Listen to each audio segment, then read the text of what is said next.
I had forgotten about it, you know, until yeah, LA Knight brought it up on SmackDown, and from the response that the SmackDown crowd gave him, I'm quite sure they've forgotten I about think it they also. forgot about it as Yeah. well.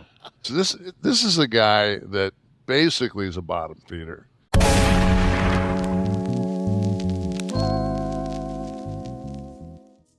What's going on, ladies and gentlemen? Welcome to Inside the Storyline News, right here on Inside the Storyline Podcast YouTube channel. We are your hosts, Dutch the Creator, and I got my man Bronx Legend up here. And we're going to be talking about Kevin Nash versus LA Knight, the beef. This ongoing beef, ever since Kevin Nash basically, said to his audience on Click This podcast that LA Knight is a straight up ripoff of Stone Cold Steve Austin and The Rock. Now, since then, Kevin Nash had basically apologized and said, I don't watch the product like that. Now I know who he is. Respect. Cool. He apologized. Then LA Knight had went on SmackDown, I think, a couple of weeks ago, and talked about when, or alluded to, or innuendoed when Kevin Nash first appeared on WCW, and I forgot the context of what he said, but he he he misspoke. I think he meant to say the word as an adjective or something, but he used it as a verb, something like that. Mm. But Kevin Nash let bygones be bygones, and LA Knight basically he upped it again. Now we don't know if LA Knight knew about what Kevin Nash said, but you would assume that he did. You see what I'm saying? Mm.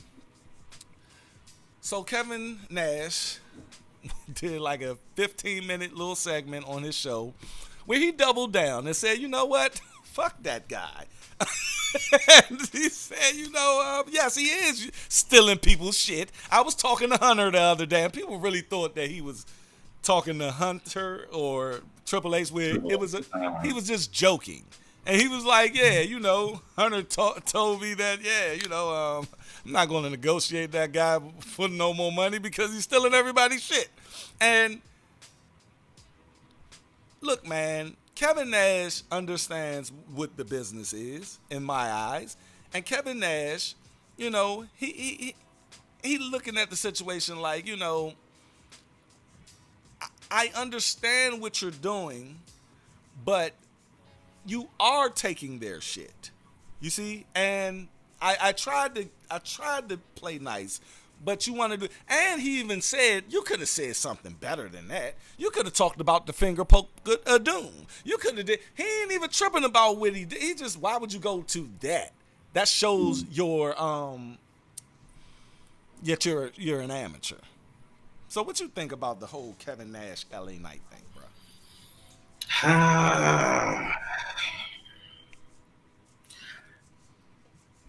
I think that he, like you said, he let it go. He let it fly, and it was going to be that. But I don't think LA Knight was going to let that go because did you see how he reacted with the Cena thing at the top of the stage? And that's John Cena. You got Kevin Nash who's sitting on the sidelines of the podcast, and LA Knight is in the midst of probably one of the hottest stars on the roster today. Mm-hmm. His ego is not going to let him let it go. Mm. Did you see his last promo?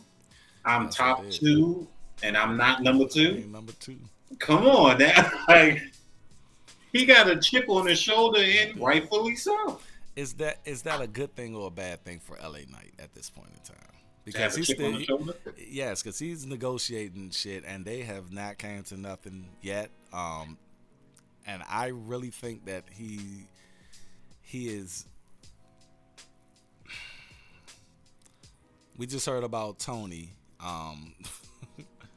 and Jay Cargill. He Me just telling you. revealed all of their negotiations, which was fucked up. But let's just take what he said though. He said, they made an offer to Jade, and she said, nah, I want this. And then he said they made another offer, and it was beyond what she said she wanted. And I think that isn't it against the rules to talk to WWE or AEW while you're still under contract with said company? You can't talk to them, right? Because how the fuck did Jade Cargill she just had the match, and she's in WWE right now. Like, she had to start those negotiations with WWE before her contract was up. Or is it they can't contact the wrestler or the? Well, I don't know how her contract was set up, because Tony said that there was no plans for her to come back, but he wanted to give her a good send-off. So he did her coming in and body slamming old girl and then setting up for a send-off match. So at this point, they already knew that the negotiations fell apart. But was she talking? Hope. But at that point in time, is it legal for her to talk to WWE? Like, he gives her that number. He gives her that number beyond the number that she asked for. And then can she then go to WWE and be like, hey, they offered me this? Yeah. There's no what it is a non-compete clause. So I can be in negotiations knowing that I probably have no intentions of re-signing with AEW. Not saying that's what happened. Right.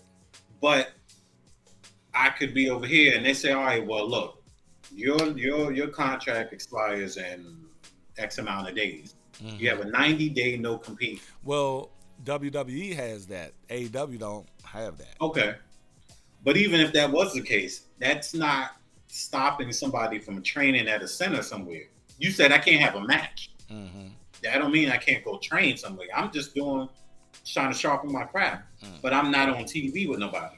Do you think I'm in talks with somebody for a contract, but I haven't signed anything yet? Do you think AEW is threatening WWE with? I mean, LA Knight is threatening WWE with rolling out in these negotiations? No. Do you think LA Knight will be a bigger star at AEW? No. Do you I think, don't LA Knight get as much shine or money over there as he would get? Do you think LA Knight is trying to get as much as he want out of WWE at this point in time? I think if he has a lawyer negotiating for him and the lawyer sees how valuable he is to the company right now, they're probably in his head like, look, you can really milk this and be set up for life. However, I don't think LA Knight would choose to want to leave WWE over not getting a certain amount of money, because this is his time. He's been with the company for a while. Right. However, he finally shined. He finally is getting his on-air time like he wants.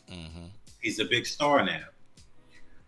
I don't think he's willing to throw all that away that he worked so hard for if he don't get exactly what he wants, which I don't see him not getting what he wants unless he's acting some ridiculous type of shit. And that's where I think, to bring Kevin Nash back into the conversation, I think Kevin Nash is saying,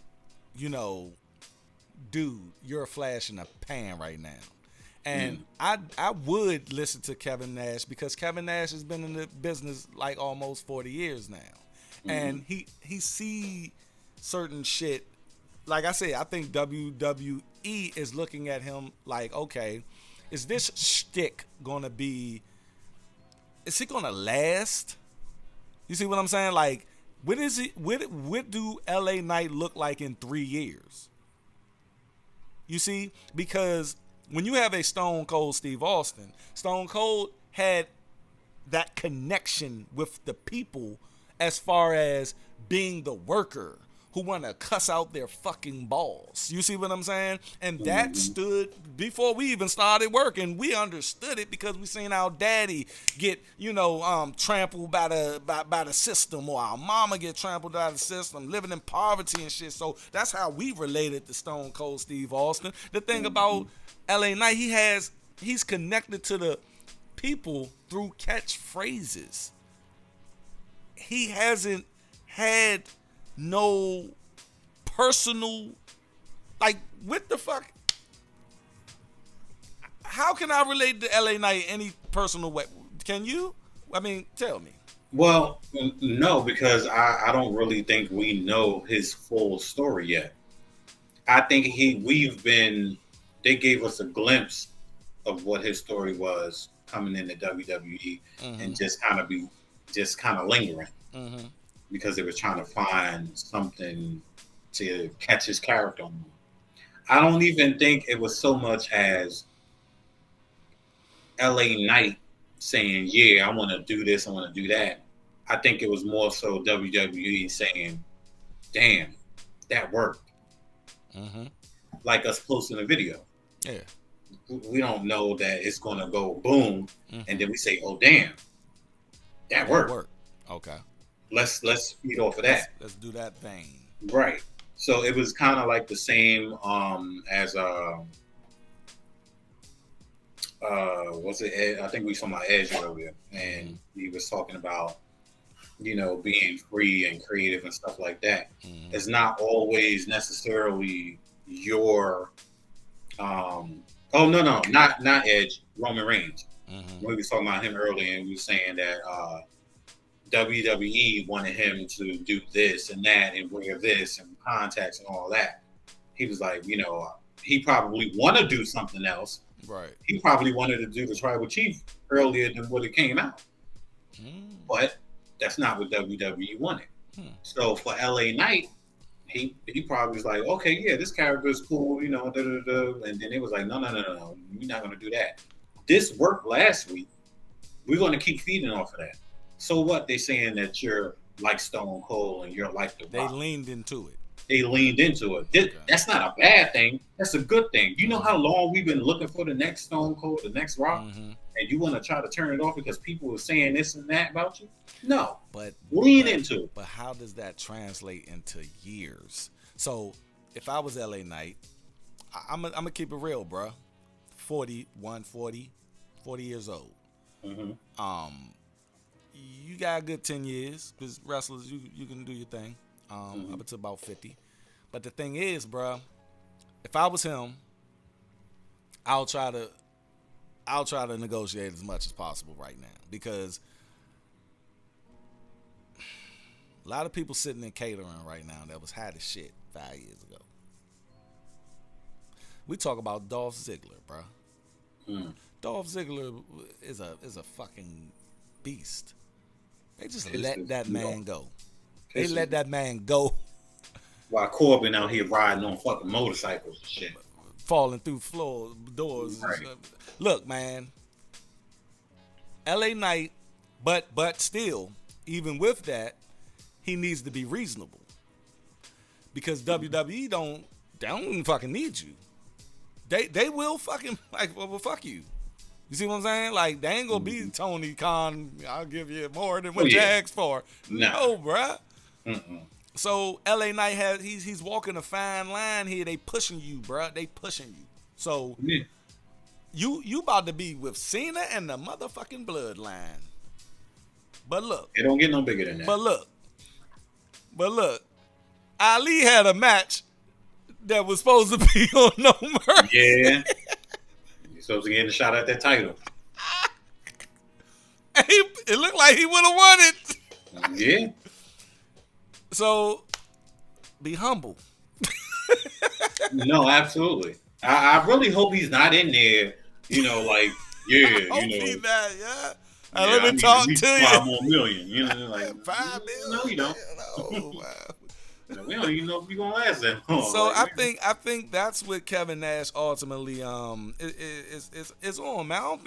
I don't think Kevin Nash hates the guy or whatever. I think he just understands the business of things, and I think he Kevin Nash said, I wrestled for money.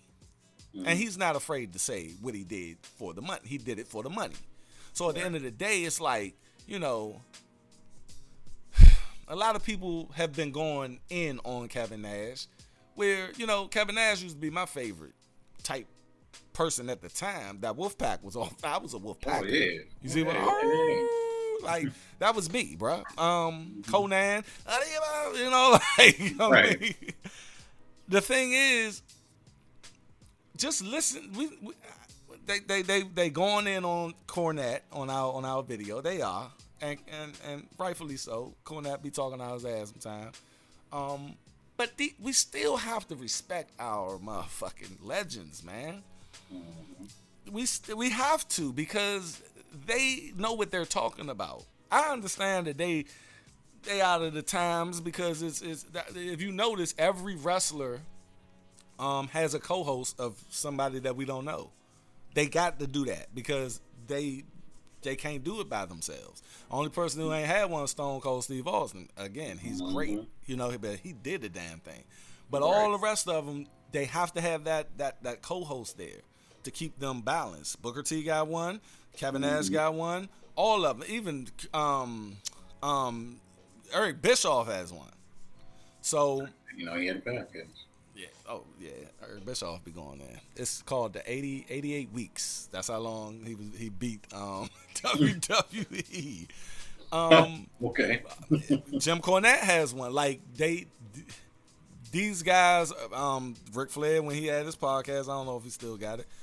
Jim Ross is he's by himself because he's Jim Ross. Right. But I think I'm on Kevin Nash's side, and I'm on LA Knight's side. You know, I'm on LA Knight's side because I'm a big fan of him right now. But I can respect when the elders talk. You see what I mean? Yeah, absolutely. So you want to end it on something, because, you know, I just wanted to get up here and talk about that. Nah, I mean, get like people I said, talking in the comments section. Yeah.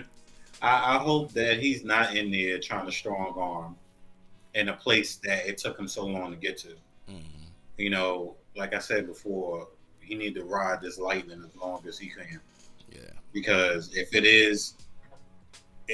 does end within a year or two, you better get what you can out of it and yeah, take it for what it is. Because you got somebody like Ziggler who was just thrown out like he was nothing. Man. And Ziggler he's a beast. He is a beast. They could have found something for that man. They could have found something. Look, you telling me Jason Jordan got to be a motherfucking producer, and you couldn't find nothing for Ziggler? Like, what? Right. Ziggler could have been a manager, bro, for somebody, for a woman. You see what I'm saying? Him and Jay Cargill, woo. Man, he could have been a mouthpiece. You know. It is what it is. Y'all, I want y'all opinion on this.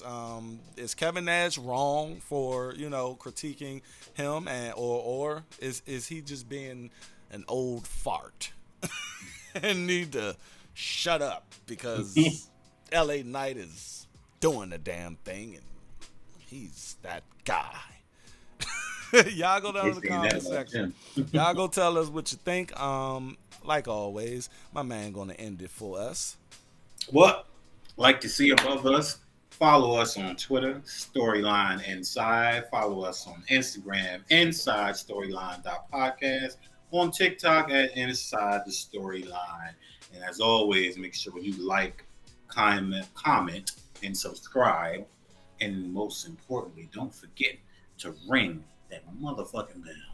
And make sure that you guys are always inside the storyline. We out. Appreciate you coming through. Catch y'all in the comment section. Peace.